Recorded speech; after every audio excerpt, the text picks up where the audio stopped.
Olá, meu nome é Camila Moraes e faço parte da plataforma IPOC. E hoje estou aqui com o Dr. Cristiano Paiva para falar sobre a saúde do homem. Oi, doutor, tudo bem? Tudo bem. Camila, é um prazer estar aqui. A plataforma IPOC é um espaço hoje dedicado, quer dizer, mais um espaço dedicado aos cuidados da saúde do homem, saúde masculina, aproveitando esse mês tão importante que é o Novembro Azul. E pegando o gancho que o doutor Cristiano falou sobre o Novembro Azul, gostaria de fazer umas perguntas. Ótimo, vamos respondê-las. Algumas dúvidas sobre os mitos e verdades sobre a saúde masculina. A primeira delas seria: o câncer de próstata só comete idoso? Camila, isso aí é uma questão que todas as pessoas pensam que é só isso, Quer dizer, só vai atingir aquele senhor bem idoso, com mais de 70 anos, e muitas vezes eles esquecem que até 35% dos pacientes, eles têm câncer de próstata na idade entre 40 e 65 anos. Quer dizer, é um número expressivo e de cara a gente já deixa de lado mais um mito, Quer dizer, o câncer de próstata, sim, pode acometer homens mais jovens. E sobre os exames de PSA e o exame de toque retal? Sabe-se que o exame de toque retal é o principal medo dos homens. Nesse caso, o exame de toque retal dói? Camila, isso também é outro mito, que passa pela cabeça de praticamente todos os homens. O toque retal, ele é um exame muito importante, tá? A gente destaca demais a importância do toque.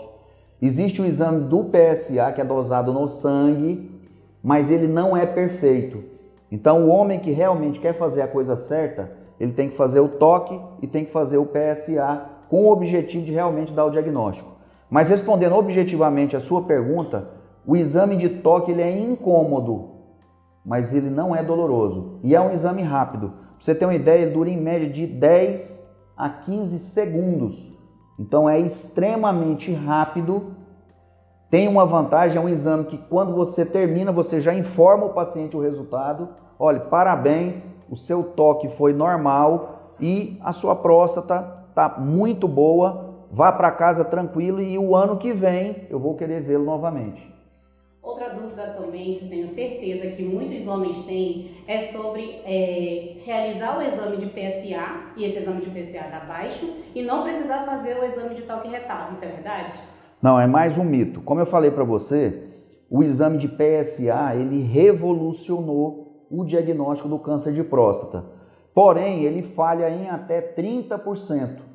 Só para você ter uma ideia, se eu fizer a campanha em 100 homens usando só o PSA, 70 eu vou usar e vou dar uma boa notícia. Mas em 30, não, ele pode ter um câncer de próstata que o PSA não deu o diagnóstico. Então é um mito e é por isso que a gente sempre fala, tem que ser toque e PSA. Outra pergunta muito importante também, que eu acredito que muitos homens têm dúvida, é sobre se o câncer de próstata ele é fatal. Ele pode levar à mortalidade? Com certeza. Na verdade, a gente fala o seguinte, que 20% dos casos dos cânceres descobertos, eles são chamados cânceres indolentes. O que significa isso? É aquele paciente que vai ter o câncer, vai falecer de outra doença, ou de um diabetes, ou de um infarto, ou de um AVC, que é o derrame, mas não do câncer de próstata. Porém, 80%, se não for tratado, eles vão falecer do câncer de próstata. Então é mais um mito que a gente está respondendo agora. Falando sobre outro assunto, além do câncer de próstata também, que é uma das doenças mais importantes que são tratadas pelos urologistas, no caso, quanto à saúde do homem e da mulher. O homem também pode ter infecção urinária? Na verdade, o homem ele tem uma vantagem em relação à mulher. A gente fala que a mulher tudo é próximo, Então nós temos o ânus, que é próximo da uretra, que é próximo da vagina. Então tudo interligado e com uma desvantagem. A mulher ela tem uma uretra muito curta. Então favorece que a bactéria ela faça tipo uma progressão, atinja a bexiga e tenha infecção urinária. O homem não, em média ele tem de 15 a 20 centímetros de uretra, então já é uma barreira anatômica que o previne contra a infecção urinária. Doutor, e sobre a disfunção erétil, ela pode ser um problema psicológico ou não? Camila, também é outra questão importante, tá? a disfunção erétil ela é uma realidade do homem moderno. Pra você ter uma ideia, ela vai aumentar com a idade, mas a gente distribui mais ou menos assim. Quando o indivíduo ele é jovem, geralmente ela é de causa psicológica ou psicogênica. Então deve ter tido algum fator na vida sexual desse jovem que faz uma interferência e o leve à disfunção erétil. Porém, à medida que ele vai envelhecendo, aquelas artérias elas não vão levar o sangue de forma adequada e o indivíduo vai ter disfunção erétil. Isso sem contar diabetes, pressão alta, o hábito de fumar, que prejudica muito. Algumas pessoas bebem, que também aumenta o risco da questão da disfunção erétil. Então são vários fatores. Então, traduzindo, ela não é só de causa psicológica. Existem outros fatores, outras doenças que podem levar o indivíduo a ter disfunção erétil. Outra dúvida também que acompanha a vida do homem é a respeito da infertilidade. Doutor, a cachumba causa infertilidade? Camila, a cachumba, né, chamada de parotidite, que é uma inflamação das glândulas parótidas, que geralmente acomete a criança, entre aspas, quando ela desce, né, e atinge o testículo, ela causa um dano, quer dizer, uma resposta inflamatória muito intensa, que destrói as células que formam o espermatozoide e, em alguns casos, realmente tem uma repercussão negativa em relação à fertilidade. Então, isso é uma pergunta que a gente sempre faz para aquele homem que está tendo dificuldade de ter filhos e que teve a história pregressa de ter esse acometimento do testículo. Outra questão muito importante relacionada à infertilidade masculina é a presença de varicocele, que é uma veia varicosa que acomete o testículo e que durante essa avaliação eu faço o exame, que é um ultrassom específico, também para descartar essa possibilidade. Outra situação também muito importante que nós podemos falar é sobre o HPV, que é outro mito também, né, que os homens têm dúvida sobre os homens contraírem ou não o HPV. O HPV é contraído somente por mulheres ou os homens também podem contrair? Na verdade, o homem muitas vezes ele é um portador, tá? Então muitas vezes o homem tem relação com uma mulher que tem o HPV, lembrando que a mulher tem o HPV como um vilão, porque hoje, para você ter uma ideia, o Amazonas é um dos poucos estados onde o câncer de colo de útero supera o câncer de mama. Por quê? Exatamente pelo HPV.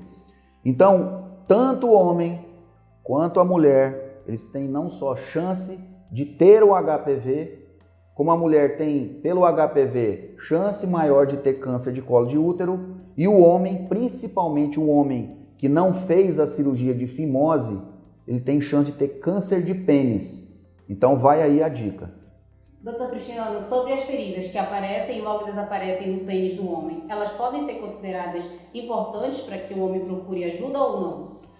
Camila, um exemplo muito clássico, né, é a questão da sífilis. A sífilis ela é uma DST.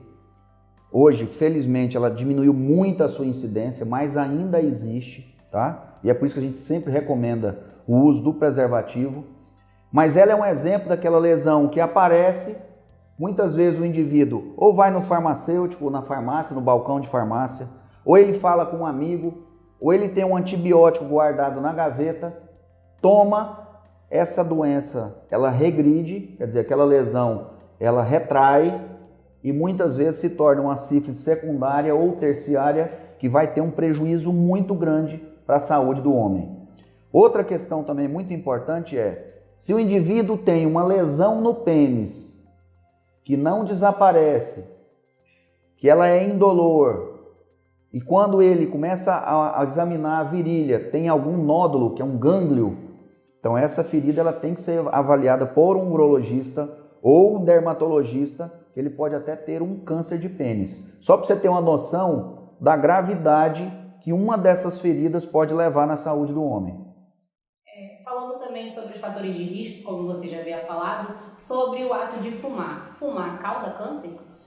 Camila, praticamente todos os tipos de cânceres do organismo, eles têm relação de forma muito positiva com o tabagismo. Então, o câncer de próstata aumenta, o câncer de intestino aumenta, o câncer de boca, o câncer de esôfago, o câncer de estômago, Então, quando o indivíduo ele me procura, seja no sistema público ou seja no sistema privado, e durante o questionário que a gente faz, ele fala que fuma, então assim, eu já digo logo, olha, não vale a pena, a sua chance de ter câncer de pulmão é 8 vezes maior, a sua chance de ter um câncer de bexiga, que muitas vezes a pessoa não lembra, ele é 10 vezes maior. Então hoje o câncer está associado ao tabagismo e a minha recomendação sempre é que o indivíduo deixe de fumar. Voltando a falar sobre o câncer de próstata, doutor, o câncer de próstata é hereditário? Camila, sim. Vou te dar um depoimento pessoal. Eu tenho na família meu avô com câncer de próstata comprovado e meu pai com câncer de próstata comprovado. Só para você ter uma ideia estatística, eu tenho 6 vezes mais chance de ter câncer de próstata do que aquele indivíduo que não tem familiares com câncer de próstata. Então, é um câncer de caráter familiar. Existem alterações genéticas importantes que favorecem que o indivíduo com esse histórico tenha mais chance de ter câncer de próstata. Um assunto também que é bem intrigante e muitos homens têm vergonha de falar é sobre a impotência sexual. Pessoas que têm câncer de próstata ou que já passaram pela doença, pode ter impotência sexual? Sim. A gente fala que o indivíduo ele pode ter a impotência pelo tumor, tá? É interessante que caprichosamente os nervos da ereção eles passam por trás da próstata. Então, se durante o crescimento do tumor, esse tumor envolver o nervo da ereção, o indivíduo vai ter impotência. Ou, se esse indivíduo não procura o urologista na data correta, esse tumor ele cresce. E quando ele vai fazer a cirurgia com o objetivo de curar esse indivíduo, se mais uma vez esse tumor estiver envolvendo o nervo, para curar o indivíduo ele tem que tirar o nervo e o indivíduo vai ficar impotente. Agora, olha só o que eu vou te falar, hein? Toda cirurgia de próstata leva à impotência? Não. Existem indivíduos que têm o que a gente chama de hiperplasia benigna da próstata, que é um crescimento que ocorre no núcleo, da próstata, que obstrui o canal e a cirurgia consiste em retirar esse canal que está obstruído, fazer um túnel. Esse túnel é longe do nervo, então o indivíduo não vai ter problema de potência. Totalmente diferente de quando é um câncer de próstata, que eu vou tirar a próstata inteira, e se o cirurgião não for habilidoso, ou se o tumor estiver encostando no nervo, aí não, aí eu tenho que tirar o tumor, tirar o nervo, e aí sim o indivíduo vai ficar impotente. Doutor Cristiano, sobre o câncer de pênis, ele pode ser transmitido para o seu parceiro ou parceira através do ato sexual sem o uso de camisinha? Camila, isso aí também é uma dúvida frequente, tá? Só vou abrir um parêntese aqui. Para você ter uma ideia, os estados do Norte e do Nordeste, eles são as maiores incidências de câncer de pênis do Brasil. Por que isso aí? Muitas vezes é falta de higiene e a presença da fimose. Você abrir o pênis, expor a glande, isso aí é uma coisa necessária para que você faça uma boa higiene. Só que existem homens ou mesmo crianças que não conseguem expor a glande, dificulta a higiene. Aquela secreção que é chamada esmegma, ela fica em contato, aí tem ação de bactérias, ação de vírus, como o HPV. Isso aí tudo favorece o surgimento do câncer de pênis. Durante a relação, existe risco de transmitir? O câncer de pênis não, mas se aquele câncer for causado por um HPV, com certeza vai ser transmitido o HPV ou para o parceiro ou para a parceira. Isso aí é muito importante a gente sempre falar. Outro assunto também muito importante que nós podemos falar é sobre as DSTs. Muitos homens acham que eles não vão ser acometidos por essas doenças, que só as mulheres podem ser acometidas. Nesse caso, os homens também podem sofrer com as DSTs? Com certeza, Camila. É por isso que no meu consultório eu sempre reforço o sexo protegido, tanto para a mulher quanto para o homem. Muitas vezes, com certeza, durante a nossa vida sexual, a gente é colocado muitas vezes em situações onde existe um parceiro, existe uma parceira, mas não existe preservativo.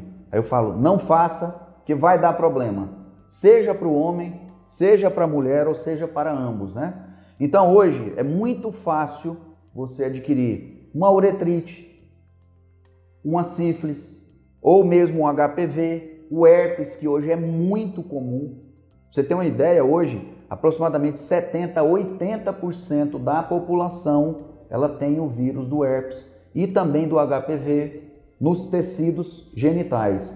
Então mostra que são doenças com alta incidência e que se a gente não fizer o beabá, que é usar o preservativo, nós vamos transmitir para o nosso parceiro, para a nossa parceira, e essa doença só vai aumentar a sua incidência. Doutor, a única doença na próstata é o câncer? Camila, não. Muitas vezes assim, se fala tanto do câncer de próstata, principalmente no Novembro Azul, que a gente pensa assim, eu acho que só dá câncer na próstata, não tem mais nenhuma outra doença. Isso aí também é um engano, tá? A próstata ela pode ser acometida por um crescimento normal da idade, chamado de hiperplasia prostática benigna, que apesar de ser benigna, ela pode comprometer muito a qualidade de vida do homem. Por quê? O homem tem um jato mais fraco, acorda muitas vezes à noite, tem dificuldade para esvaziar a sua bexiga, entendeu? É aquele indivíduo que já chega nos lugares procurando um banheiro, porque senão ele fica incomodado. Porque quando dá vontade, ele tem que ir imediatamente, porque senão ele perde urina. Então essa é a hiperplasia prostática benigna.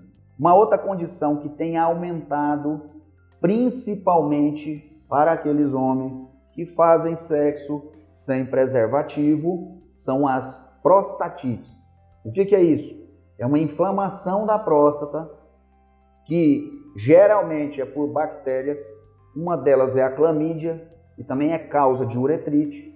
Então esse indivíduo, só para você ter uma ideia, eu já atendi vários, eles podem ir para a UTI de tão grave que é a prostatite. Então só relembrando, existe o câncer de próstata, existe a hiperplasia prostática benigna e também a prostatite, que é uma infecção bacteriana da próstata e que leva muitas vezes o indivíduo para a UTI. E falando sobre essas outras doenças que podem acometer a saúde do homem, a hiperplasia benigna, ela pode provocar o câncer?